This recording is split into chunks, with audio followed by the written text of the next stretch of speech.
Perkenalkan, nama saya Puspita Damayanti, NIM 34 2018 012, mahasiswa semester 6, Program Studi Pendidikan Biologi, Fakultas Keguruan dan Ilmu Pendidikan Universitas Muhammadiyah Palembang.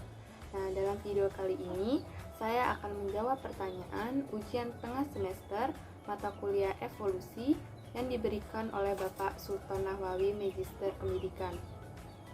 Langsung saja kita ke pertanyaan yang pertama,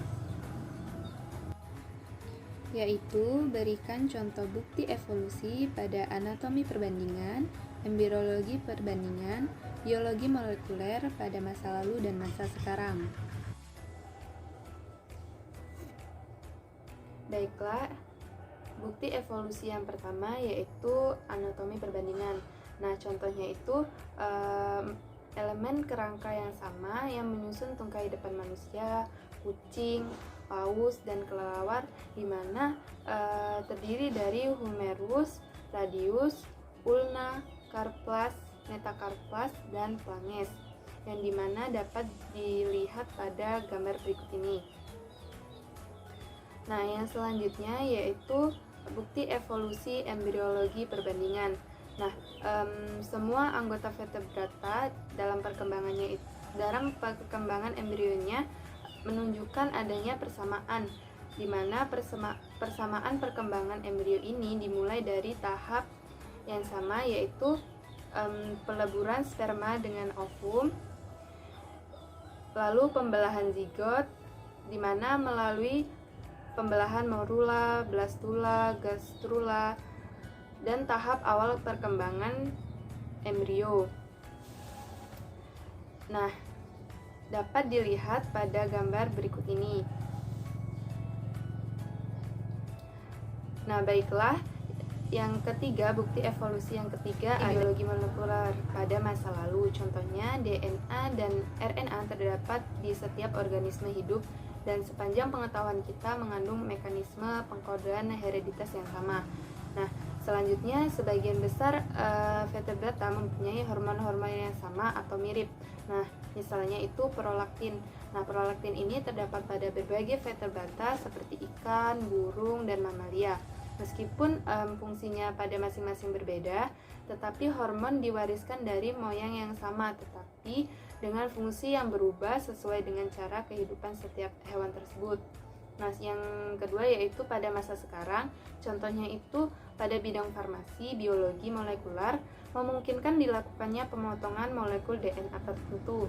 Nah, fragmen-fragmen DNA hasil pemotongan ini akan disambungkan dengan molekul DNA lain, sehingga terbentuk molekul DNA rekombinan. Bila molekul DNA rekombinan ini dimasukkan dalam suatu sel bakteri yang pertumbuhannya cepat, maka dengan mudah akan diperoleh salinan molekul DNA rekombinan dalam jumlah banyak dan waktu yang singkat. Nah, prinsip kerja ini sudah banyak diterapkan di berbagai industri yang memproduksi biomolekul penting seperti insulin, interferon, dan beberapa hormon pertumbuhan lainnya. Baiklah, kita langsung saja ke pertanyaan yang kedua, yaitu berikan contoh genetik drift pada efek leher botol dan efek pendiri di Indonesia.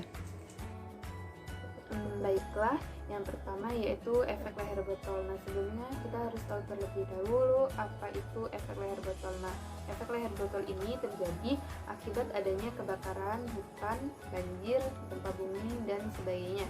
Nah, yang dapat mengakibatkan penurunan populasi secara drastis. Akibatnya, individu-individu yang selamat ini tidak lagi dapat mewakili variasi genetik yang pernah ada. Nah, bahkan mungkin alel dengan sifat tertentu yang khas akan hilang sama sekali. Nah, contohnya itu pada badak Sumatera, di mana badak Sumatera ini hampir punah karena banyaknya penebangan liar dan kebakaran.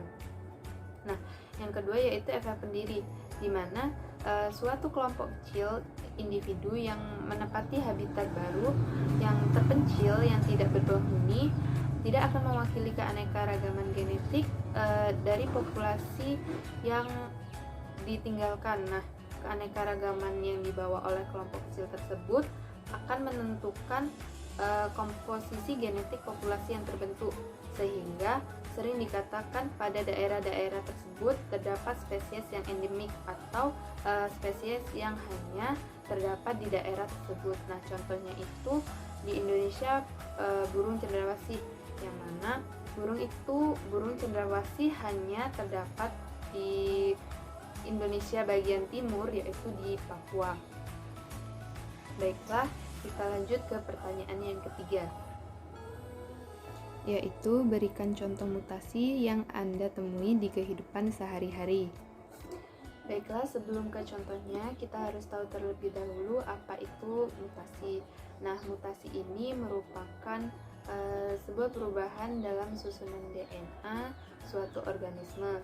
Dalam kehidupan sehari-hari, kita dapat menemukan mutasi pada buah-buahan. Nah, contohnya itu seperti semangka tanpa biji, jeruk tanpa biji, dan pembuatan bibit-bibit unggul.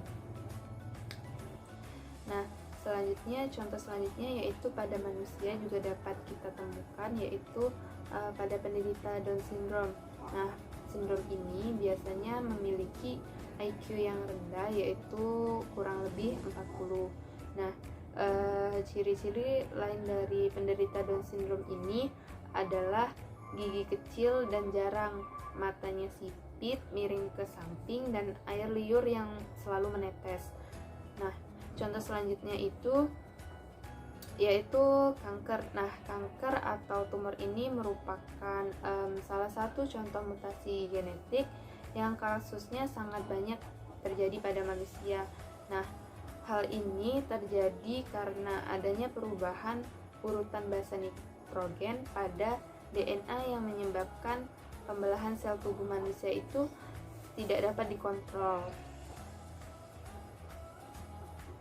Baiklah, itu saja. Selanjutnya yaitu kita ke pertanyaan yang terakhir, yaitu apa yang kalian ketahui tentang isolasi reproduksi prezigot dan postzigot. Berikan contohnya juga yang kalian temui di kehidupan sehari-hari, bisa di manusia, hewan, atau tumbuhan. Baiklah, yang pertama yaitu isolasi prazigotik. Nah, isolasi prazigotik ini adalah hambatan yang terjadi bahkan sebelum terbentuknya zigot. Nah, meski begitu, dia juga pada akhirnya akan memunculkan spesies yang baru. Nah, contohnya itu pada katak dan kodok. Nah, pada awalnya mereka adalah satu spesies yang sama, yaitu amfibi.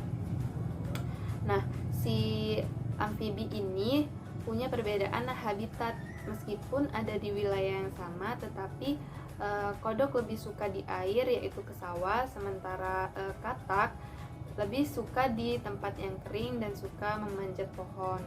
Nah, pada akhirnya lama-kelamaan amfibi ini menjadi dua spesies yang berbeda. Nah, amfibi yang ke sawah itu menjadi kodok, sementara yang suka memanjat pohon itu disebut dengan katak pohon. Nah, beda dengan isolasi postzigotik, di mana pada katak dan kodok ini bahkan nggak ada dua spesies yang kawin lalu membentuk zigot dan lahir makhluk baru, makanya disebut prazigotik. Untuk kasus katak dan kodok ini, karena faktor yang mempengaruhinya adalah ekologi atau habitatnya, maka disebut isolasi habitat. Baiklah, yang selanjutnya adalah isolasi postzigot. Nah, isolasi postzigot ini adalah hambatan yang terjadi setelah terbentuknya zigot, yaitu penurunan daya hidup atau terganggunya perkembangan zigot menjadi organisme dewasa yang fertil. Nah, contohnya yaitu perkawinan yang dikawin silangkan antara kuda dan keledai. Nah, keturunan keledai jantan dan kuda betina ini akan melahirkan hewan bernama mul.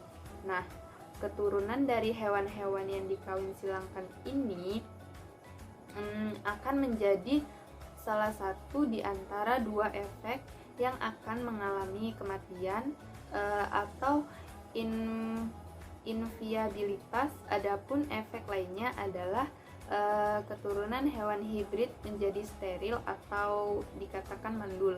Nah, jadi mul ini adalah hewan mandul yang tidak akan bisa berkembang biak lagi. Nah, penyebabnya karena jumlah kromosom kuda dan keledai itu berbeda. Jadi sebenarnya spesies induknya itu cukup jauh. Nah, isolasi jenis ini dinamakan dengan isolasi posigotik karena hambatannya muncul setelah zigot itu terbentuk. Baiklah, mungkin itu saja yang dapat saya sampaikan.